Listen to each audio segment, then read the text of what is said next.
EMP Series, Day 171, Part 2. Carl Fairley lay on the ground, the pool of blood growing around him. He quickly rolled over and sat up, taking cover behind a large tree. His head was throbbing and bleeding from where Nunez hit him with the butt of the .45.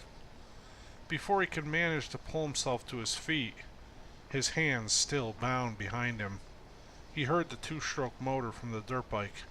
It was crisp and loud as it approached the site. He bent to the side and around to look out from behind the tree, his friend's body lying in the dirt. One shot through the head. Tyler Hobbs pulled the Yamaha DT400 up and got off, leaning it against a nearby tree. The .308 caliber rifle he used to kill Nunez slung over his back. Carl saw him and stood up and ran toward him. He was angry, yelling at Tyler hysterically. Carl's emotions flooded out. He felt conflicted. He was angry at Hobbs for shooting his friend, and at the same time, grateful to him for saving his life.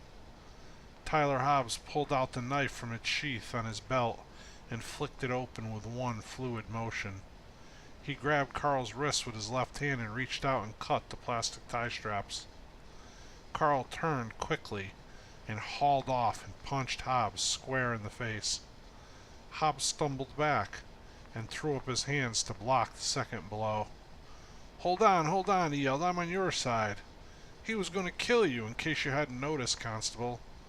Carl stopped and stood back. He looked down at his friend lying dead in the dirt, then up again at Hobbs. He was in shock for a moment. Then he said, "You shot him." "Why are you here?" he asked. Tyler told him that he was out hunting and heard the men yelling and came forward to check out what was going on. The truth was that Tyler or one of his group had been watching the road in and out of town, keeping track of the constable's movements. Tyler himself happened to be on duty when he saw Carl follow Nunez out of town. This was exactly the opportunity he was waiting for. He was smart, and he knew that in order to further his agenda of returning control of the region to the people, that he needed Carl on his side. He tried it another way, but was failing miserably. He had lost many members of his group and had done things that did not set well with his conscience. He felt himself losing more control, not regaining it. He felt his objective of freedom slipping further away. He was convinced that an alliance with Carl Fairley was the key, and now he had just saved his life. Things were coming together. He knew Carl was in shock and decided to give him some time to process the whole incident before making his pitch. He rode back to town with Carl and Nunez's body draped over his horse. On the way back, Carl asked Hobbs how much of the conversation with Nunez he had heard. Tyler Hobbs told Carl that he couldn't hear what they were saying, but when he saw Nunez point the gun at Carl's head while he knelt with hands bound behind him, that it was clear he was going to kill him. Carl was quick at thinking on his feet. He did not want Tyler Hobbs to know that he and Nunez were friends, or that they even knew each other. He told Hobbs that he suspected Nunez of being a poacher and followed him out in the hopes of catching him. That Nunez must have picked up on the fact that he was being followed and ambushed Carl. What Carl did not know was that Tyler had been following him the entire time and saw the whole incident. Tyler saw Nunez push Carl off his horse and then help him back to his feet. He saw the two men interact, and it was clear to him that they did know each other and even seemed friendly, until Nunez pulled his .45 out and bound Carl's hands. No, Tyler Hobbs thought. Carl's story didn't add up. Nunez was not some poacher that Carl was tracking. Still, though, he would go along with whatever scenario suited Carl. He was, after all, working to gain his trust. Back at the church, Josh and Dalton loaded the truck with crates of fresh vegetables and a freshly slaughtered and butchered pig. Steve and Richie rode security. They also had 10 gallons of raw goat's milk, which they included in the load. The milk and veggies were going to the trading post. We would sell them there on consignment. The pig was bound for a second lieutenant, attached to the military detail in town. He was the chief of staff for Major Stillman. Major Stillman and his officers were accustomed to living very well. They lived in the best quarters. They drank the best scotch, and they ate the very best food available. Because of our success with our pork operation at the church, we were able to barter with the military for enough gas to run the power wagon for essential use and to operate our generators as we had needed. Things were going smoothly for us. We were producing enough food for our entire group with enough surplus to barter for most all we needed. 3 young soldiers who attended church service every Sunday had recently fulfilled their enlistment obligations and had chosen to stay in the region after their discharge. They accepted our offer to come live and work as part of our community. They were young and strong and well trained as soldiers. They were a welcome asset to our group. The Board of Governors were established to aid and steer the transition of power back to a local government from the military, which had stepped in during the chaos caused by the EMP attack after martial law was declared. The military was paramount in helping the region gain control in the post-event scenario. They had provided law and order to the region in a time when there was none. It was clear now that the military leaders were ignoring the direction of the board by not advancing their agenda to reduce and eventually eliminate military presence in the region. Major Stillman had his own contrary agenda. He had managed to convince Leroy McMillan and George Henderson, both board members, to go along with him.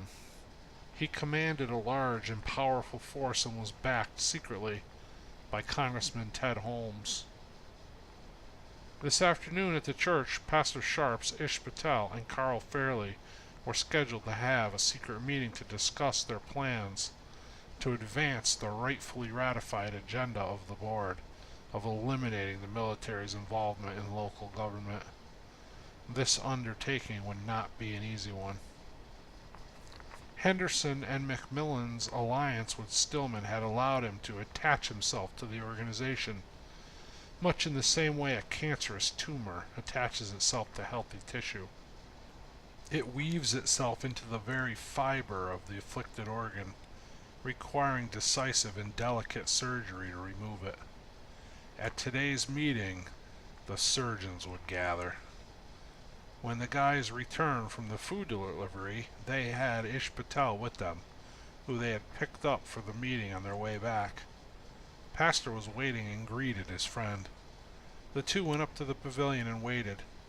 Pastor instructed the man on tower duty to alert him when Carl Fairley arrived. Zeb Fairley arrived shortly after, and he and Greg joined Pastor and Ish in the pavilion. Steve, Richie, and myself, as well as the 3 recently discharged soldiers, joined them there as well. A small contingent of locals, including several business owners, attended also. Among them was the man who ran one of the small trading posts in one of the outlying areas, as well as the local gunsmith and the diner owner in town, and several small farm owners. Pastor glanced at his watch. It wasn't like Carl Fairley to be late.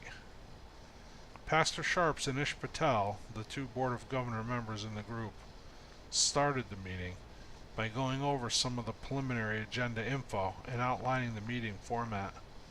They really didn't want to get too deep into the plan without Carl. As constable and a lifelong area resident, he was the bridge between the board and the citizens. Not long after the meeting started, Carl Fairley rode up the driveway. Tyler Hobbs was with him. He apologized to Pastor and Ish for being late and told them what had happened. Ish suggested postponing the meeting until such time as Carl had a chance to process what had happened to him. But Carl insisted on going forward with the meeting as scheduled. He was anxious to move their agenda forward.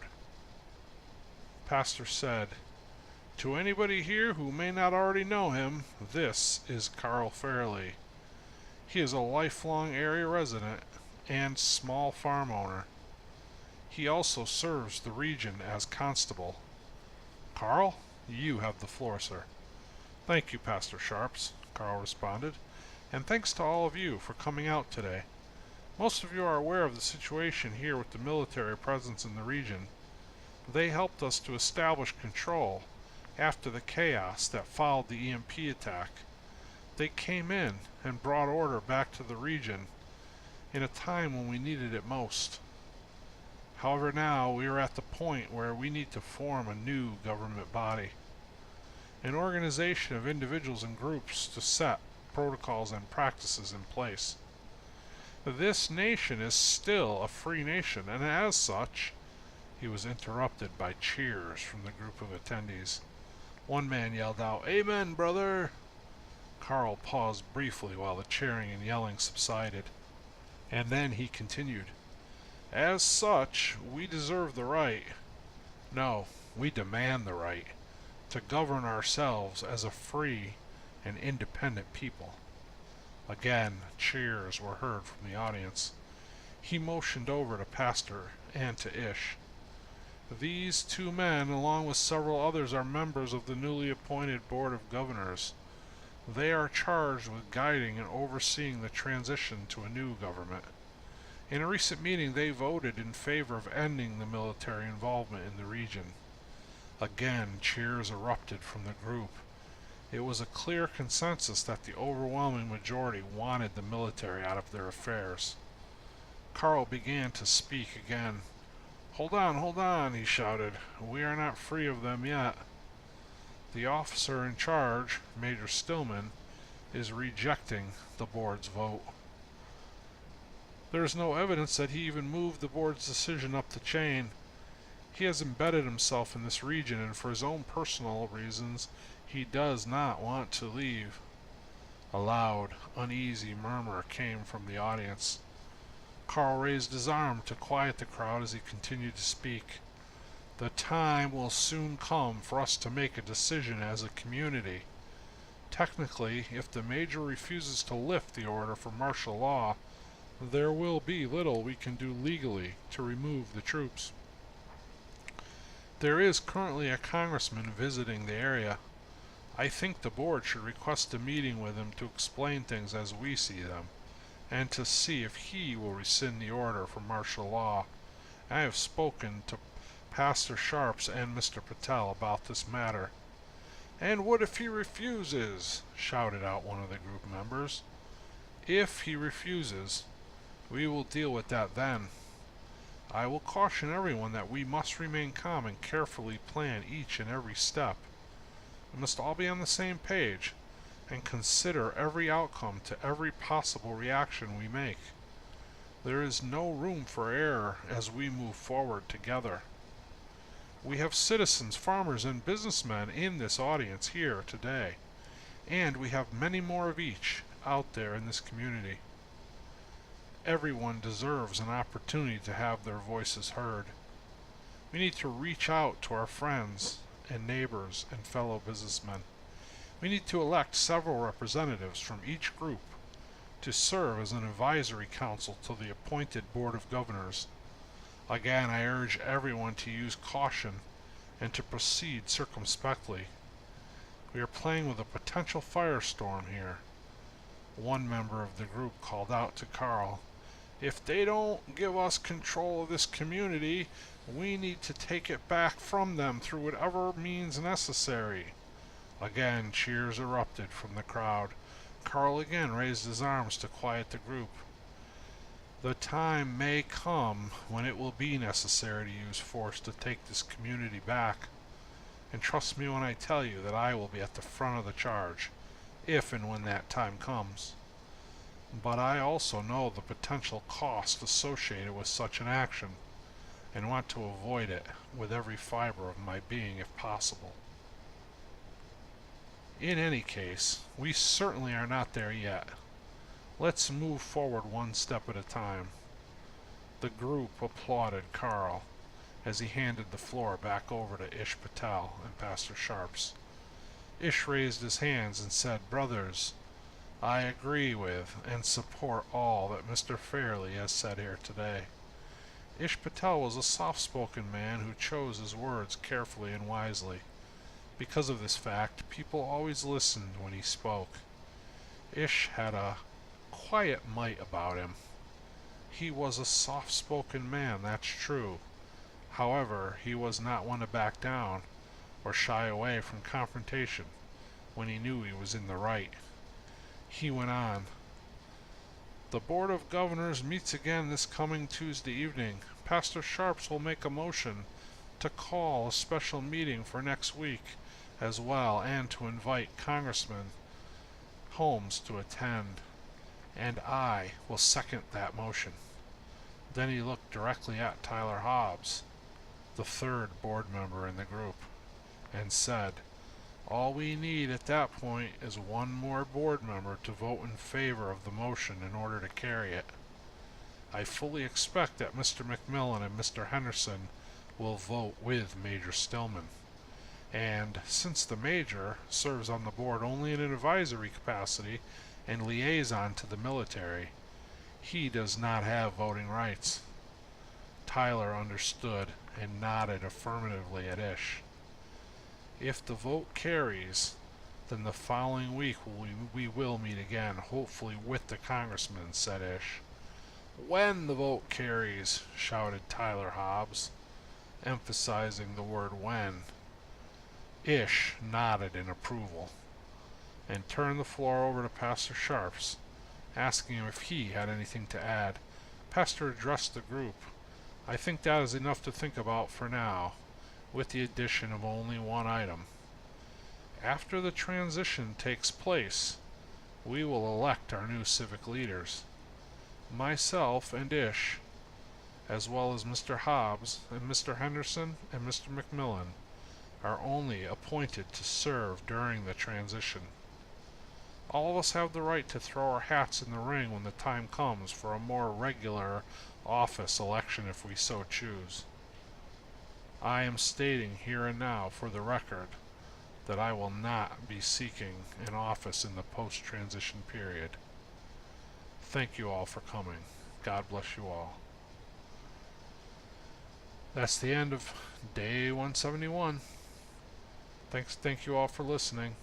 If you're not already a subscriber, please consider doing so. I would appreciate it if you would like and share this video. Thanks. God bless you all.